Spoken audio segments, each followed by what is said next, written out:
in zo ta chuan hun ser nang turin in buat saila ei voin chu tran hun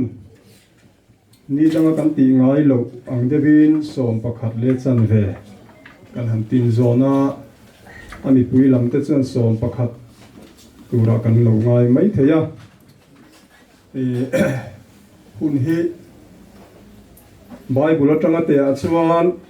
hunat lai tol tola hunat aman mo tol tola mi hring te ro hi chu kan muang tol tola chuwang chuan kan buai dan te kan tul dan te a in chen lova som pakhata hun ser kan han man hian som pahni ri ma ten kan han zova anun hung pol ten thleng zo chawa hun ser kan han mang zo hi kan din hun le kan hun man dan len hian ai person de to hriat na te kan han le ya ami pui lampon min hriat hiam kan duwa in hriat hiam na kan han le na ni pathian chi bai bu kang u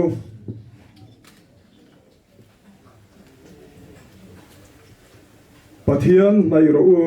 chuan anin an hnayang che u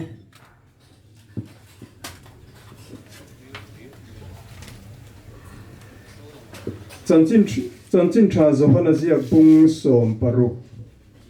chang som thum pathuma ngai thale ila heng thu hi in hena ka soi to hi keima hian in thamuan na turin khovela hian hre omin in om thin nima sela thamuang takin omro u kein khovel kangam ta ati a pathian in a thu kan chiar te kan zatan malmin som sakro se amen pathian ma ku ni ni tong tryang u lalpa chungnung ber min mangai tu hei voin ni a imisiat angin pingha ki ko shan le chung kwa te khotlang ten kanui em lain kan tha liama ama puala ko shan in khom hun hung vo in nia hian hun set kan mang le don ta ani a khual ra la tangte veng chunga tangte ama mangai tu le nai laina tu te kan lo pung khoma voinia hian kan ti thei atlem le ti kan in sia nangin kan ne nai thil ti thei na ron lan chua tir la he kal san chung kwa te nangin thamuan la taksa le tharawa he khual zin kong an zo chung hian muingil na le tluan na ipeka inama puala voin ni ai ram ngai na la te I thu kan siar le kan soi mang te a tuar tu chung kwa le voin ni ron pung khom zong ten ra bithar kan ra ma som na kan chan theu theina tura voin ni kan hun ser te nangin min kai shuai mal min som turin I khomai na kan lapa du to I suang mingin kan ron dile amen kan hun manda tur he kan tar langanga ko shanin ral na kan pek ma hian tu toite han tar lan kan dua thu cha ni lovin chumi nuwa chuan ko shanin ral na nei tu chung kwa kan hlananga upapola tangin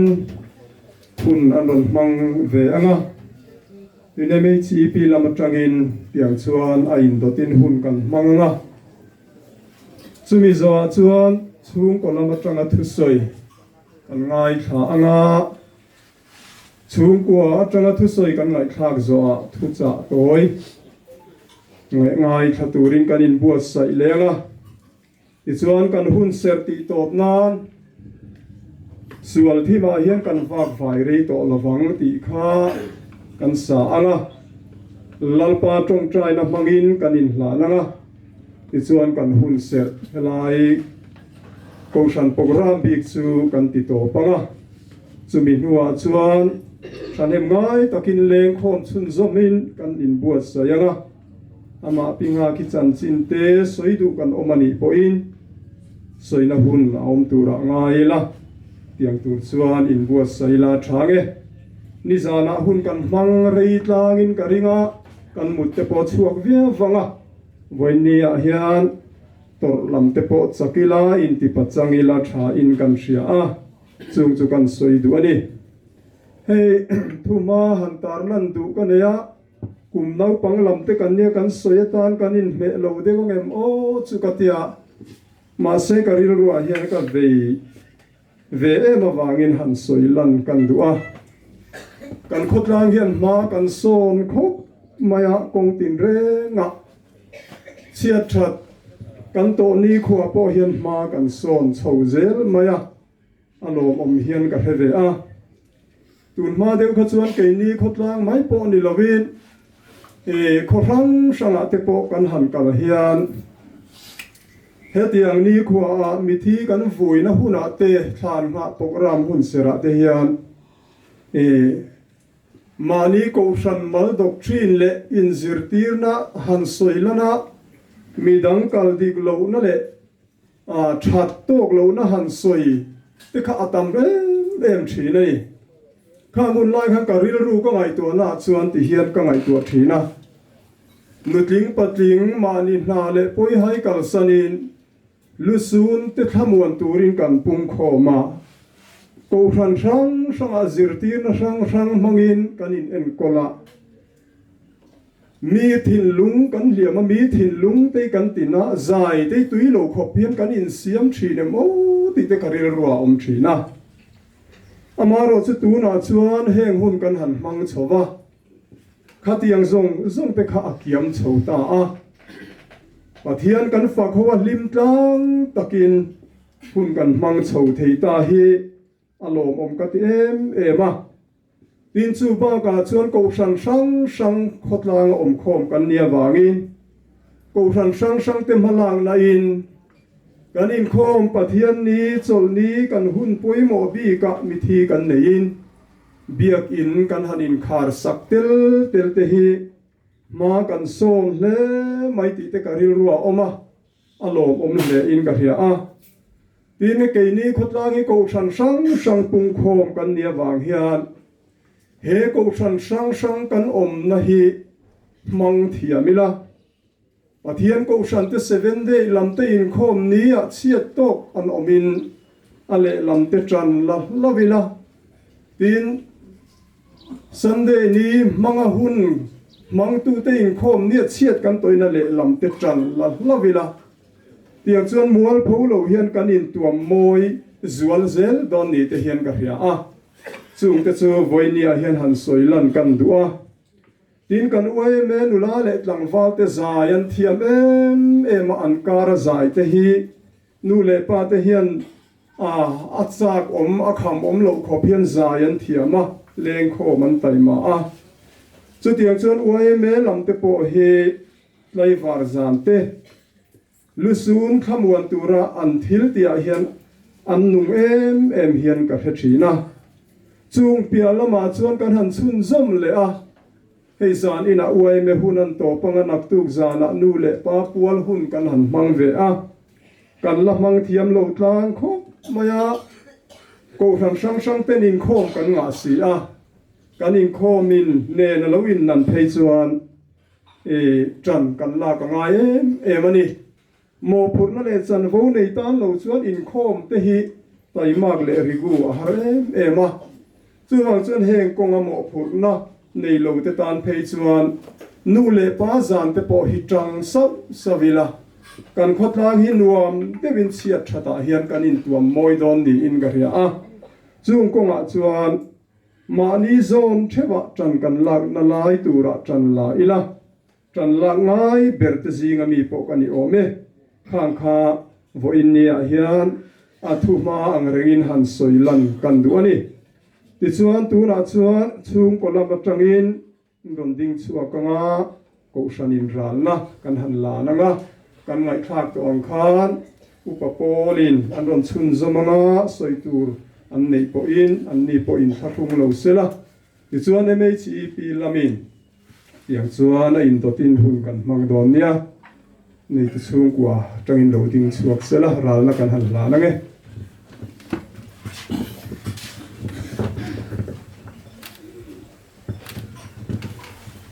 upapol ilo soma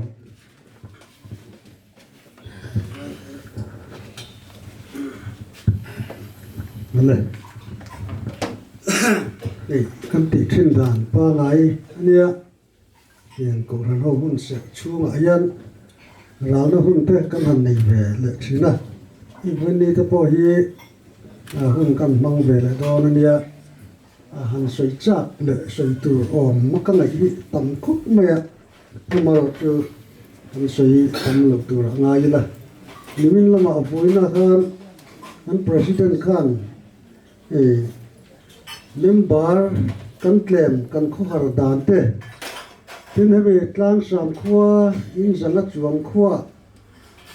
member kan klem ani ti ngai tu thei tu ra thuan soi ta kha han chun zom po acha gom khopin kan ria hei mvp han ti kum upa te kum som ruk chung lam om khom khani maya thil dang te chia mom lova ten kum som ruk kan tling to hi chuan mvp han tel te hi tha tin mvp hi mun rang ranga khothan khata chuan khotlang tinuam tu khotlang in rel bol na te po hianin an tangka em mai ni chu kan khua te po hi han nivek ila kum som ruk chung lam hi chu nivek theila chuanin thanem tak kan om don ani khami thanem tak om khom kha chuan rohan relila kalphung fel tak ti dan mu mal tak in to khom na le in po na thatak mai han nei la chuanin kan khua hi nuam om mange ti ta kha ngai to na om the ni teng ta po kha kan soi bel dewa tene upapol hi kumlama upate ania chu khove la kan hun man dan a hian kum chan ve ai tam mang to kan nia tin kum som ro kan tin chuan pathian mi mo sia trong trai la sam som ko na khanin mi hing tam chen chu kum som sari chakna wang kum som riat po ani theye ni ma sela arai na chu thorim na le lung ngai lum mai ani an tita kham ye tanga han chui kha chuan kan dam chung kum kan la man tu hi kum som ni le kum som an kum som ruk atona an chut ka chuan khami te zung kha kan dam hun tur kha lo ni ta khami kan dam hun tlem ta chung khanin e khotla na thil tha enge kan thiang eng pinge kan omang kan thalai lo thang lian le lo thang chho je tu ta tan hian enge nu chia kan ne anga eng pinge anon kal kong hi kan lo sia lang kan sang ti kha kum upa te hi chuan ngai tu tai lama ni mi mal hi chuan ti har khop maya a hu ho ro chuan a ti thayani ti lai te kha kan sei thua tin hei pi Vanlalnghaki thi awangin tiang kan an ding le taria thil pakhat than sei le tel kan thua engi moren chang om hi chuan sei tel zak thin hi ni se ti hi committee na te po hian sei ania ei kum upa te kan en kol dan chung chang thu te hi kan sei zak thina ei kum upa le tar lam han ni to chuan rual ban lo ni na nen hian alo in kop to thina chu ei pe Vanlalnghaki chan chin ni mina kan ngai thla ka te po khan a chiang khop me an pa hi a thia tang khan voin ni hi kum thum le tharuk a man na ni chumi hun chung re lo te chung a chuanin a fa pai a chan chin a soya khan rual ban lo ani man tlatani kha eng wanga lo om nge ti kan ti chuan kho harna alung len na a pasal a ngai na wanga a kho harna wanga tanga kha rual ban lo na kha lo omani chu mi hring nu na hian atam zo ka hen a thleng thi na mi o ti tur hian oma hei nu patran than in kalsan te ala dam zo te tin hun hi atla niam rok zel maya an hanin kalsan atang hi chuan atian kha lo ni to thina wangin a en kol tu le fa te poimo na le tu le fa te hian an ti tur an ti nge ti lo an chan an nu le pa te chunga hian an ti tur hi an hlen an ti hi ngai tu chian hi ngai khop mai a thi ni na elai te hi upapol hi chuan kanin hau na ve te mai helai tak mai lai hi kan ngai poimo lai tak po hian ni re na bukena chuwangin engema chang chuan vau no ka ang reng dak te po mun thang ka da chuan han sei tru na hun te hi lo om ve dam lo an num po hian eng tinge an tu le fa ten an en kol a in en thatu ri kan in siama te hi kan han thia na den kan ti na chan te po kha tar upa kum upa le chak lo jok te hi duat lo sela thatakin andam chung re lo te hunan man tu ra hi nuam ti takin thamung takin an hun mang to sela ti hi upapol te hian kan du saka kan du dan ani thina wangin katiang ngai tu na te kha kan an mang thina chu wangin tun huna helai lo kal khom pinga ti thla lo kal zong te po hi kum som ru kling to ho hi chuan china kan sueng khan member ni turian in buat saila tin chu ti rol chon ala kling lo te poin kan nu le kan pa kan pi le kan pu ta chunga eng ri ru nge kan pu thin eng tin nge kan lo ti thin ti te hi in chui le ti la til tha ti tura kan in buat sai te po a tho me tin nei pinga ki chunga hian kan lom khop me ya an nu pa na an dam dun la ya MUP min ti chang tlun dan pe in MUP kan ni ho kan kal khom le meet kan manga kan conference kan thil ti na renga ma an sudan le min hui khom dan te kan ngai tu kan uya kan ngai le ani in chu ti rol chuan ni mina khan anh này tụi pa áp pa khanin soi kha kha các cấp char lam ni la ven cái soi xe lam ni la ven phát te anh ni na trăng in thuan soi kholaya la lo valen chuana mấy giờ dùng mấy tên ya mấy giờ tên lâu bé thì tên ăn soi kha kha cái zaka ăn thì lại tất cả mình là khăn hẳn ắt soi rõ rồi là hẳn soi về kha cái chạc được mấy kha kha cái tỷ đa nên là vậy này cái tiếng cùng upa te kholaya ăn lên ăn ấy chạc rong lâu bé nó trăng ya nhưng ăn đủ rong tắc lâu bé nó trăng ya tất cả cái lâu thìn nhom tất cả những kha kha ava han lâu mom em pin ngao cái hiên nu lệ atu lệ pha te mấy lần em con lâu ăn lấy nát lâu va kholaya ama ami hiya lệ phá sắc không tên hiya ta vangin adu lệ ama mo te ăn lâu bé ăn lâu phui suy saka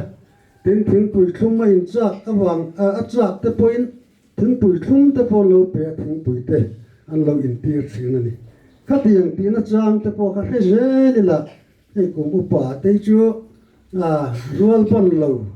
nị mấy hun te lâu om thìn à chút tiền hun te po chuan chút tiền mi kan lâu mua nị po in ăn mà mo bé nó trang vậy là cái tiền khanin upa te duat kan in zir chok ze la upa te duat tur te le upa te an ma mo en kol tura kan in duat sai chok ze te po hi thang lai te po hian kan bat te po hi ti langin moi lo lem long chu kan ti om tak te po ani mai om mangi ti lai te kha kim chang lo te wen uparia trong kamang te kan cả pa ruột anh cái kan soi lo ta ruột anh hun te kan chơi mà nên tharung lo sian te wang khan kan mangan le na chuan kan ti ba nangin ral na te kan han nei ve le nga papa nei tu pa lo ding sela ral nei kan nan le nge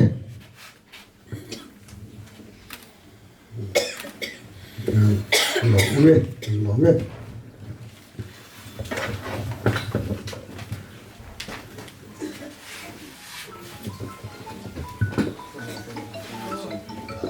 mấy chi tiết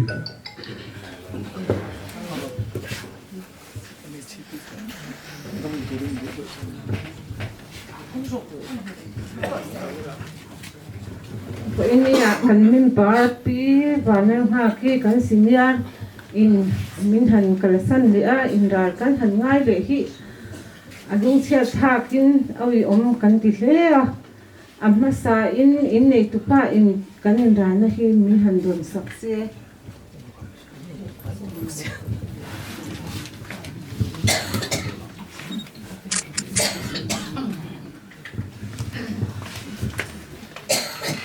kan min party an thi hianin ti hian kan in rar thina Bombel tele enge motia in dar ai chuan chhiat kan to te hianin sung le pai te a hau tak emati in kan han ti dang nama sung le pain kan han thak ta a ti chuanin thil pakhat lek han soi tel le ram ka du'a kan pondum bi thin hi kan ram chhia le dewem u ti hi han soi le ka du'a mi khwa te chuan han kalila an nula thing pui sem te po hianin pondum hi an bi thap zela ke ni khwa a chuanin an bi thap lem lawa nimina po ke tong thei deuh chuan mi khwa chuan an bi thina sin an lutu kan ron ti ringota an nui ringota kan nula te hu po kha tuna china chuanin kan nula te po hi bi to te po in he nu le pa kal khom te kan ni a an sil se to ila tharia wing ka sia chu kan sei duwa tin kan khotlang in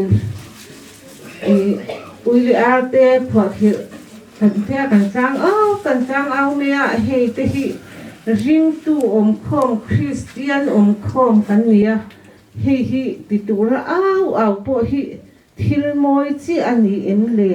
ti kha ui le ar hu tu te po kha in ngai tu thar le ila a tha in ka sia a ti chuanin MECP sub headquarter in ri hlo do kuma kan han puanga kan khutlanga te pheichhia te nula tlangwal nu le pa ri thei thila in nam hnoi tam tak kan omani heng te po hianin athara sima nun thar nena hun man chho zel te po hi tumila a tha in kasia chu te chu kan tir du lukani e kalome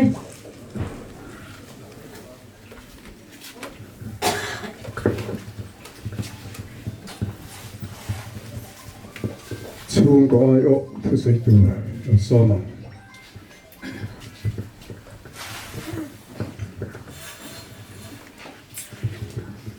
kapa ka MECP le MUP te lai program a ro man na siam telin kun kan mangania chuta kanu chanchin le chung ko ai o a thu sei tur na ron ding le don ania nimina ka report pek te po ka no ka han ngai tu le ta abu chi riau ti ka ngai tu le ta khoping te po ka sei sual le a ni ani za te po ka sei sual a thaza te po ka sei sual ti kai re chuka ka za noa ma sila aliam vek to siam that thei to cho sila voi na po ulu deun ka sei to toi te kanu kha kum khapona kan tarang khan kum somriat pakhat kan ti saka ti mayang asan chu ma khan kapa boral khan somriat pathum ain ti ve to ni chu ma sila kanu aya veng vade ulek iti mayang kha han phone khan biak khan kanu u khan kum sang ja kwa somni panga ka pianga kum zona kan pianga ni lo chuan kanu u khan kum sang ja kwa somni pathuma ka pianga tia achang zona kan pianga ni lo chuan linga pianga tia sang ja kwa somni panga piang tu ni dan ta ta manlai mi tar ho jang kum te lo pun china upat te lo sa de sin yang aro pi le wen karing ma sila linga piang tu ring han ta te kan kha kum somriat de pakhat in han ta ni ti kan sei thar en ta sila chuan ni mina ka report pek maya khan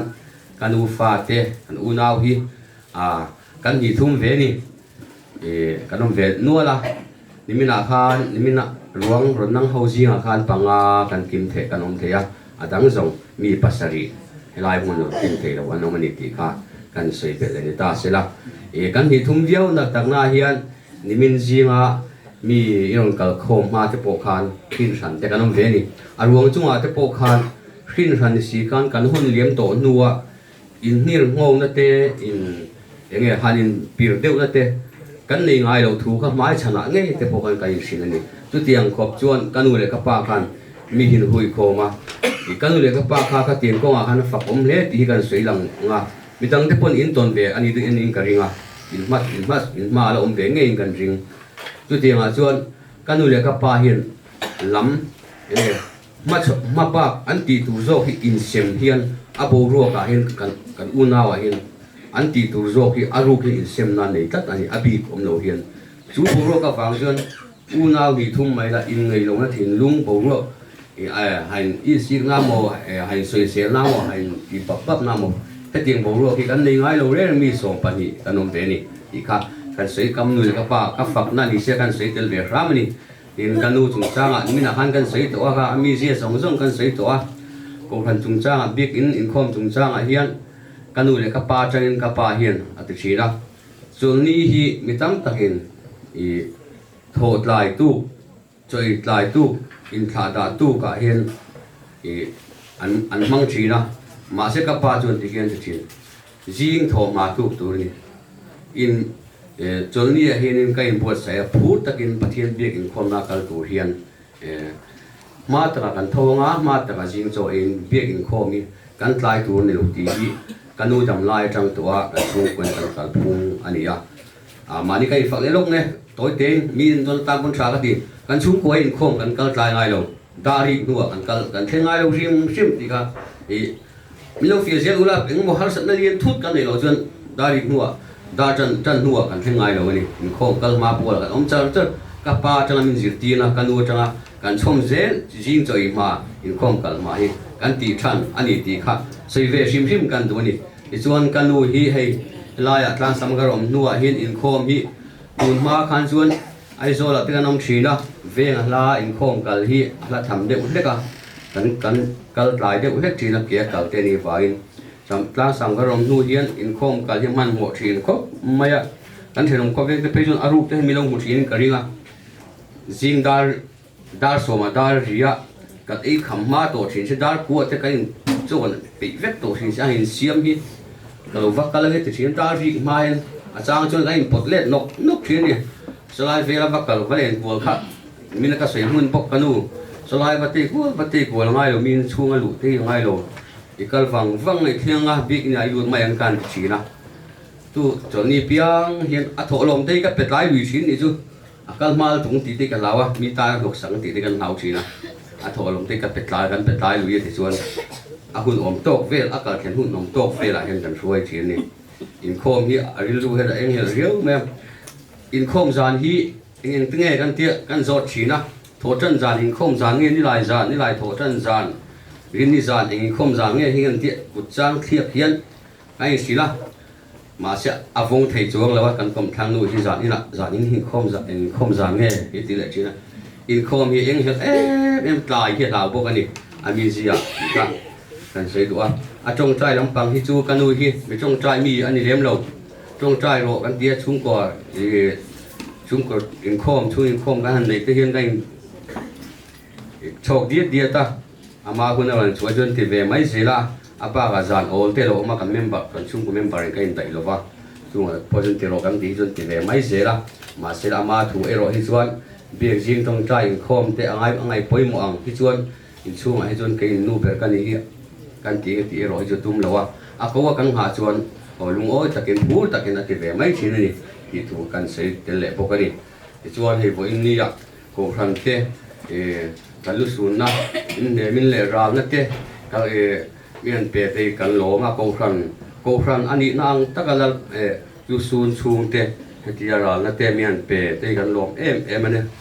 MUP MHEP te e bokta ni sila tin chu mai ni lawin ko ran ka pa hian na sei fo chin ko ran em ko rana po hian omila kan fel mo kain mang lo mo ko ran le po la hian ti tau lung oi lo na hin nei reng lo du eng ro re na po kan chunga en lo theng sila ti tau reng lo du nang ni lo hi pathian mi fel tak mi tak eng po la po hen man tu tam takalom itel lo hian van kho pui hian lim chu tiang che chun itel lo hian ko ran hi lim thei akal ngai na culture don chu van ti tau chu in tu na thin lung ke ka ni lom ti na thin lung hi eng pola ma eng ko thana ma kanom hian nei lo tur ni ti hi ka pa hian a cha chi na chu thin lung chu helai lo kal khom zong te po hian nei thar le ti kan du puka kan ko le ta do ni chu kan nui min hau em lo chu mo vai khat ka klem te na so ye lok tu lai ka ri ru e ka ngai tu thina ka mut na hian kho vela tan chi ti ka ri lu la ni chu kan he kho vela ko em mu turin pathian ning dina ti chuan kan nu pui te kan pasal te kan fa te kan le ro sum te kan in le lo tha te heng zong kan thiam na le kan fin na zong hi ngun takin hangai tuila kho vela tan chi kan nu pui kan mangai em te kan fa te kan mangai em te kan nei ro sum kan in le lo zong te hi a lut na han te la a eng chen hin nge lu eng huna man tur nge ti hi han ngai toila kho vela tan chi chu chuan he sing nun kan hun man dan tur hi a sil thui a bulatana a to khar ngal bo kho vela tan chi ti hian e kan nei ro sum po nei ur mai la kho vela tan chi kan nu pui ta po hi mo kan mangai ngoi zan tin kan pu kan ko poi kho vela tan chi rom van ra ma kin om jen nei lo he thi nu pi lam ra ma hen om jen nei lo kan fa ta pon nei lo ani chu thin lung ri lu kan pu reng chuan he kan lei mi sim pui te la ka hen nok sak hina om thei don lo mi tan nok sak om thei don lo ani tin na sim thu pakhat chuan e he kan mi sim pui te lu tin dat nan hian kan dam chung ni rei tok lo ti kan dang chung ni rei tok lo ati hin ati fuya ko me in ngei lo nan le in hil ngau nan chung le kat kan then om te kan rong bol pui te khutlanga kan khutang rong bol na kan tho pui te la ka po hi ni sila in ngei lo le in hil ngau nan hin kan dang chung ni rei tok lo a rei tok lo te tu kan ni dik tak kan nei chuan midang te huat na midang te ngei lo na midang te tho pui thei lo nei kan nei thei lo in mil na ram ani rot in ngei na ram ani rot do ni ti kha kari lu tu lai alang kian tlat mai chu chu kan sei tel sha mani kha su ka sei thei dok ni se ka lo me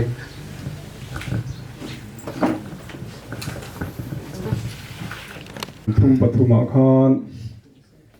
he thu hi in me na ka sei to hi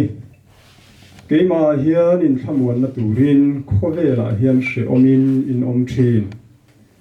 nima sela thamuang takin om ro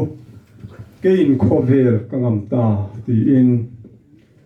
lali suan na zirtir te hne na cha hi voina ma ring tu zong te min cha ni ti hi han soilan masak kan duwa tin kan Bible min zirtir dan hi toite soi ka duwa voini a ring tu emo ring lo tu in emo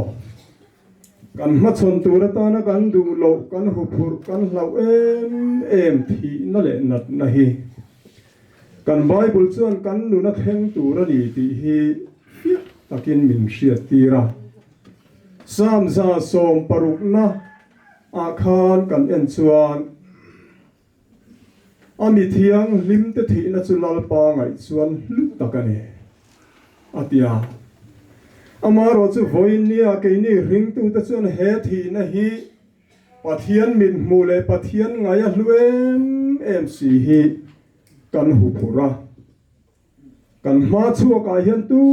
man kan thang thei lo wani nima sela kan Bible ina min zirtir na chuan he thi na mang hian sual kan he a he thi na mang hian van kong ka kan ki khonga he thi na mang hian Krista a kan chol ani ti hi min hriat tir chu ani si a zohana le ka thon pakhan na bung ni chang som panga a khan khovel hi mangai sula khovel thil om te po hi mangai hek su ti in min zia saka hei hi kariru ngai tuana chuna tlan thui thin khop maya rongbo tu thil tu ro pui tak tak te ponan soi thina voini apo hian toi te in han soi lan kan du ani ring tu te hian khovel hi kan mangai ema he khovela hian nuam kan ti a khovel chua san hi kan hlawa kan hre ani na dik taka chuan mi hausan ni mo mi re thei an ni mo kan zawai mai hian thi hi kan hlawa chu tiang din huna chuan kan ding vek ani tamaro chu ti zong hian soi ka du a heng thi kan hlau na te eng wang nge zohana le ka thona kan muang khan kan Bible ena min zirtir na chuan khovel hi mangai su la khovel a thil om te po hi mangai hek su ti in min zia saka tin Galatia bung thuma khan kan hua ta chuan ti hian min zia sak bokani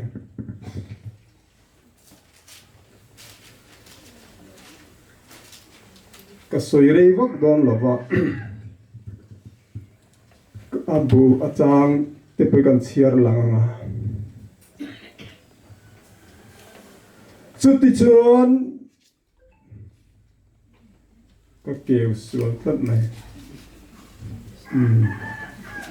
chuti chuan Krista hne na kai thoa in om ve to chuan chung lam pathian ding lama thu Krista om na a thil om te chu zong ro chung lama thiloma te chuan in ril ru ngatlat ro leya thiloma te chuan ngat lovin in thi to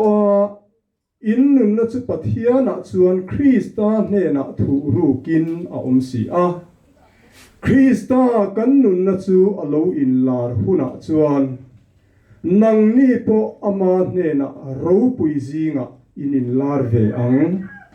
tin kolosa mi te ne na hian tir kovin pathian thu cha ring tu te nun le an chan tu ro pui tak mai alo chok chua sak ani he ko ve na kan om chung hian thi kan lo na te nat kan lo na te kan hreom na te hi kan Bible in ring tu te nu na thil thleng tu rani ti min hriat saka wangin keima wang hian min ring tu zong te chon khovela hian nat na ten tuara re thei na ten tuara lungai na le mang an na ten tuara suwa la wangin in huma he in mang an na le in room na zong hi ke hian kalak sak don chewni chuan khovela hian khamuan na zong lo ula keima in khamuan thei na turin kein khovel Krista hian kein khovel cross a thi na mangin kangam sak chewni ka thi na wang hian in lungai na le in phurit te in thaphan na le in hlau na zong na ka ta katlan chewa ka chan chuak chewni ti hi voinia ring tu te nu na min hriat tir ani a chuan heng thi na te hi kan chou wang ni lovin pathian ne na kan chol len na tur kan ha dam na tur kan thamuan na tur khovela kan i le kan cha kan du kan nei kan mu zo lo hreom na nuaya kan tan na huna ta kan chol na tur kongka ani ti te po ngai toila tha in ga ria a ti chuan kan han soilam ta ka khan zo hana le khathona khan khovela thil om te hi mangai su ti in min hria tira kan mangai leu kho maya nima sela he khovela thil om reng mangai lo tura min zir ti hi engwang nge liang ti te karil ruwa oma khovela kan om chungin kan chen chungin leilunga mamo kan nga ema kan nu pui pasal te chen kan lawa kan tu le fa te tan san kan lawa mi te laka kan nun le kan ril rupun mang shima po kan ril rupun mang hanin chu tila he khovel nuam kan ti dan kong sang te po hanin chuila khovel mangai lo tura kan Bible ina min zir tira hi voinia hian keima ni thewa in zot noni la tha in ga ria leilunga te po hian ro pui na hausak na kan mamo engkim nein mi van nei deu te chunga suali na tha zar no van nun muingin le tuang taka hun mang chung ko tam tak po an oma then khat te chu re theina le sheom na suala wanga liam rum ngoi te po kan ni a chu tiang mi chi sang khovela sheom tuar lo tura kan ngai mi ro pui le mi om thei thil ti thei te po pathian in an chunga ro rel na then tir nia nat na le thi na an ma chon nia chuan in le lo ro pui na le sum le pai ten an nu na thil ti thei na reng a nei lo wa chuwang chuan mi hring lo piang chuak to phot tan van thenga thamuan na pathian atanga kan don tur hi khovela chuak tur eng ma om lo ti hi min hriat saka wangin khovela thil om te mangai su ti in kan Bible chuan min zir tirani khovel thil oma hian in ngat lutuk lo tur te khovel mangai lutuk lo tur te a keimani in buasaya van thil om Krista ne na kan chol na tur in tan mun siamin ka kaldon hi tinin tan mun ka han siam chuan ka lo kir le anga ka hne na kalang cheu nang ni po ka hne na in om thei na turin ti in lali sun khovela local lai khan min hria tirani chu muna chuan thi le natte lungai le shom mit tui tlak zong om to lo wanga voinia kan mamo le kan du kan be sei ngoi kan nei thei si lo kan ni thei si lo kan shom na zong hian to chin ane yanga van muna chuan min chim buai to don lo chu muna chuan vo in ni ama puana pi Vanlalnghaki puala hun kan man mek na po hi pathian in chan vo tu ra arwat saka nimina hun kan man lai khan ka ngai tu na tlan thui em akum thum le chan ve apasala suna alunga leng ema atu le fa ten hena mun shan alung len tire turin atwak chuaka ma se khovela chon alung len na le a hre om na tu manan thamon theilo ma se vo inia athen na muna hi chuan heom reng tuar to lovin Krista ang chunga thamuang takin lim takin leishe om na hi nu tiang chonin om to don ani ti hi voinia koshan hotele chung kwa te poin he tharila Krista thi na wanga kan chan vo ro puile lut tak hi beiseila he khovela kan chen ho chung hian Krista nen lampana Bible katang kan han sia kan han tar lan tak ang khan ke main khamuan theina turin khovela hian she omininom thin nima sela khamuang takin omro u kein khovel kangam ta cross athi na mangin khovel min ngam saka Krista wangin thiam kan changa Krista wangin khamuan na kan nei Krista wangin engkim machon theidin huna voinia hian ring tu le koshan hote min langkaya min buasa yani athu kan soite kan zatan lalpan mal min som sagro se amen kan han soi ta kan khan kanam barzate kan shelwa la bute lama om tura kan ngaya sual thi ma hian kan wak vai ri to lowang ni tin kan chatuan mun kan nai ti kha kan zawa in kan dinga kan sa anga kan sak to pa lalpa tong trai na mangin kan in la nanga helaya ko shan hun se kan man chu kan ti to panga amaro chu leng kho min kan chun zom ze langa thu soi tur nei kan om point in tharung lovila la than du le tong trai na hun nei du po in tharung lovila tiang chuan hun kan mang don nia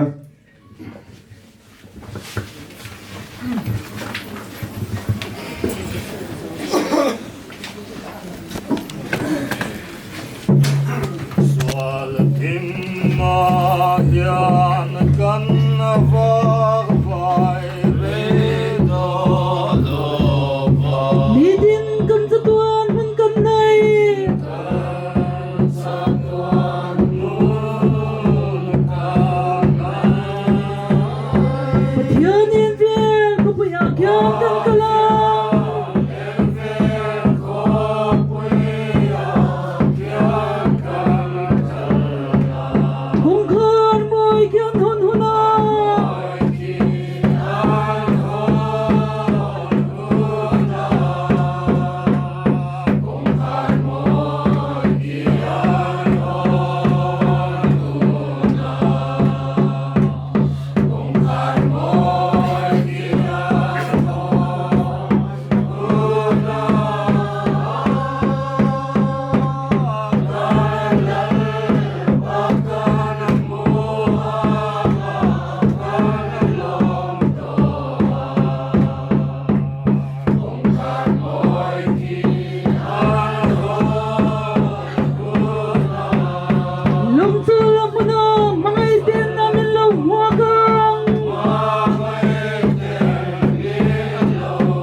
trai rualang u kan pa hanami Imin som rose, iram lo khen rose, idu som vanam tiamin, lemin ti rose, ni ting kan ei kopin som in peam se, kan suma til ti suatu te kan ngai damangin, nang poin kan til ti sual ngai damang se, suatu hem na min shuai lu som se. Miswala ka chuan min chantam zokam che ram te thil ti theina te ro pui te chadwani tan sia amen